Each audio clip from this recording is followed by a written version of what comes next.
இன்னைக்கு வந்து நம்ம என்ன பார்க்க போறோம் அப்படின்னா, நம்ம நார்மலா வந்து ஒரு லெவல்ல இருந்து நம்ம நெக்ஸ்ட் லெவலுக்கு போகணும் அப்படின்னா நம்ம என்னென்ன பண்ணணும் அப்படின்றத பெரும்பாலும் தேடிட்டு இருக்கோம். சரியா? இதுக்கு என்னென்ன பண்ணணும், அடுத்து மேல போறதுக்கு நான் என்ன பண்ணணும், எதை வளர்த்துக்கணும், என்ன கோர்ஸ் பண்ணணும், இல்ல எங்க யாரை கான்டாக்ட் பண்ணணும், இப்படின்ற மாதிரி எல்லாம் வந்து நிறைய விஷயங்களை நம்ம அனலைஸ் பண்ணுவோம். சரியா? இதெல்லாம் ரொம்ப தேவைதான், இல்லைன்னு சொல்லல.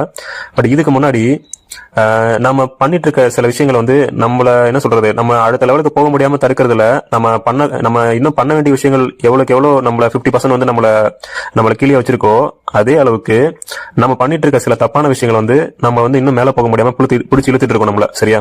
சோ அந்த விஷயங்களை வந்து நம்ம அவாய்ட் பண்ணோம் அப்படின்னா நம்ம ஆட்டோமேட்டிக்கா வந்து நம்ம கொஞ்சம் ஃப்ரீயா வந்து நம்மளோட கோலை நோக்கி மூவ் ஆகலாம். சரியா? அந்த ஒரு 15 சிம்பிளான விஷயங்களை வந்து பத்தி இந்த வீடியோல பார்ப்போம். சரியா?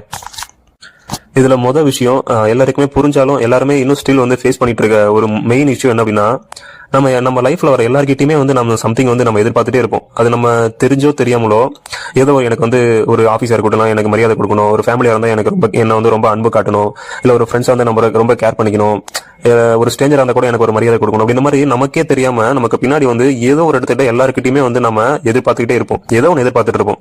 அது வந்து மனுஷனோட இயல்பு, அது தவறுன்னு சொல்லல. ஆனா வந்து எல்லாருமே நீங்க எதிர்பார்க்கறத கொடுக்குற அளவுக்கு கேபபிள் ஆனவங்களா அப்படின்றனா அப்படி கிடையாது. இங்க எல்லாருமே உயர்ந்தவங்க தாழ்ந்தவங்க அப்படின்ற விஷயம் அந்த பேஸ்ல நம்ம பார்க்க கூடாது. அதாவது நம்மளோட வேல்யூ தெரிஞ்சவங்க நம்மள புரிஞ்சுப்பாங்க, நம்மளோட வேல்யூ தெரியாதவங்க நம்மள வந்து உதாசீனப்படுத்திட்டு தான் போவாங்க. சோ அவங்க கிட்ட போயிட்டு ட்ரை பண்ணி நம்ம வந்து நம்ம அப்படி இல்ல அப்படின்னு ப்ரூவ் பண்ணணும் அவசியமே கிடையாது. சரியா? அந்த சிம்பிளான விஷயத்த இது கேட்கறதுக்கு ரொம்ப சிம்பிளா இருக்கும். பட் எல்லாரும் லைஃப்ல ஃபாலோ பண்ண முடியுமா அப்படின்னா ரொம்ப கஷ்டமா இருக்கும். ஏன்னா வந்து நம்மளோட நான் அப்படின்றதே வந்து பாத்தீங்கன்னா இந்த ஈகோல தான் வந்து நம்ம வந்து கனெக்ட் ஆகி வச்சிருக்கோம். மோஸ்ட்லி வந்து நம்ம ஆடுறது இந்த நான் அப்படின்ற ஈகோல தான். சோ இந்த நான் என்ற ஈகோ வந்து எப்பெல்லாம் ரொம்ப காயப்படுதோ அப்ப எல்லாமே வந்து நம்ம வந்து ரொம்ப என்ன சொல்ற டிமோட்டிவேட் ஆகிட்டே இருப்போம். சோ இந்த மாதிரி சின்ன சின்ன விஷயங்களை வந்து நம்ம கவனிச்சு அதை வந்து நம்ம வந்து மாத்திக்கும் போது கொஞ்சம் மாத்திக்கும் போது தான் வந்து நம்ம முதல்ல நாமளே வந்து ஒரு கிளாரிட்டியான இதுக்கு ஒரு பேஸை வந்து ஃபார்ம் பண்ணுவோம். அதுக்கப்புறம் தான் நம்ம வளர்ச்சி வந்து பத்தி யோசிக்கணும்.